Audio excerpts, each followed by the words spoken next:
রেস্তোরাঁ স্টাইলে জিভে জল আনা চিকেন ভর্তা এখন বাড়িতেই খুব সহজেই বানানো যায়। তাই চলুন আজ বানিয়ে ফেলি দারুণ স্বাদের চিকেন ভর্তা রেসিপি। প্রথমে আমরা চিকেনটাকে সেদ্ধ করে নেব। সামান্য লবণ দিয়ে আর সুগন্ধি এলাচ দিয়ে চিকেনটাকে ভালো মতো সেদ্ধ করে নেব।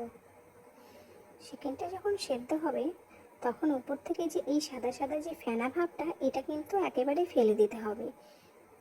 এগুলো ফেলে দেওয়ার পরে চিকেনের যে স্টুটা বেরিয়েছে সেটা কিন্তু তোমরা রেখে দেবে। কড়াইতে সাদা তেল দিয়ে আমি পেঁয়াজ দিয়ে দিয়েছি। পেঁয়াজটা কিন্তু খুব বেশি ব্রাউন করে ভাজার কোনো দরকার নেই।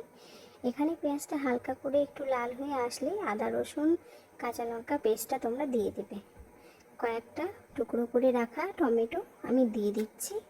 এরপরে কয়েকটা কাজু দিয়ে দিলাম। স্বাদ মতো লবণটা দিয়ে দিয়েছি। এখানে তোমার টমেটোটাকে তাড়াতাড়ি করে গলিয়ে দিবে। আর হলুদ গুঁড়ো, কাশ্মীরি লঙ্কা গুঁড়ো অবশ্যই দেওয়া যায়, কিন্তু আমার কাছে আজ ছিল না, আমি তাই দিইনি। তোমাদের কাছে থাকলে অবশ্যই দিবে। এটা সেদ্ধ করবার জন্য আগে থেকে যে চিকেন স্টুটা বেরিয়েছিল সেটা ফেলে না দিয়ে এতে দিয়ে দিয়েছিলাম। আর এবার এই উপকরণটি যখন ভালো মতো মেশানো হয়ে গেছে, ঠান্ডা করে মিক্সিতে পেস্ট করে নিতে হবে। মিক্সিতে যখন পেস্ট হয়ে গেছে তখন সাদা তেল বা বাটার গরম করে তাতে গোটা জিরে, হলুদ, লবণ মিশিয়ে নেবে। সুন্দর মতো একটা সুগন্ধি বেরোবে এতে। এত সুন্দর গন্ধ বেরোবে, পুরো রান্নাঘরটা যেন মমা করবে। এরপরে তোমাদের যে পেস্টটা বাটা হয়ে গেছে সেটা দিয়ে দিবে। পেস্ট মিশিয়ে দিলে সুন্দর আস্তে আস্তে নাড়াচাড়া করে যতক্ষণ দেখবে বাটার তেল ছেড়ে দেবে, ঠিক তারপরে এই যে স্টুয়ের বাকি যে অংশের ঝোলটা রেখেছিলাম সেটা আমরা এখানে দিয়ে দেব।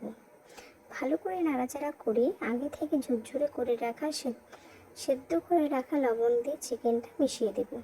আর তোমাদের দেখালাম আমি দুটো ডিম সেদ্ধ বসিয়েছি। এটাও পুরোপুরি অপশনাল, তোমরা চাইলে দিতে পারো, নাও বা দিতে পারো। আমি এখানে হাফ বয়েল ডিম সেদ্ধ দুটো দিয়ে দেব। তবে দিলে কি এটার টেস্ট একটু বেশি সুন্দর আসে। তোমরা এটাকে স্কিপ করে যেতে পারো, কোনো অসুবিধা নেই। ভালো মতো করে মিশিয়ে ওপর থেকে কাসুরি মেথি ছড়িয়ে দিও। আমার কাছে ছিল না, আমি দিতে পারিনি। আমার কাছে ধনেপাতাও ছিল না, কিন্তু আমি ধনেপাতাটা খুব একটা পছন্দ করি না, তাই ধনেপাতা দিইনি। কাসুরি মেথিটা অবশ্যই দিতে হয়, আমার কাছে ছিল না, তাই আমি তোমাদের সঙ্গে এমনি শেয়ার করলাম। কিন্তু খেতে জাস্ট অসাধারণ, অপূর্ব খেতে। তোমরাও এটা চেষ্টা করো, খুব সুন্দর।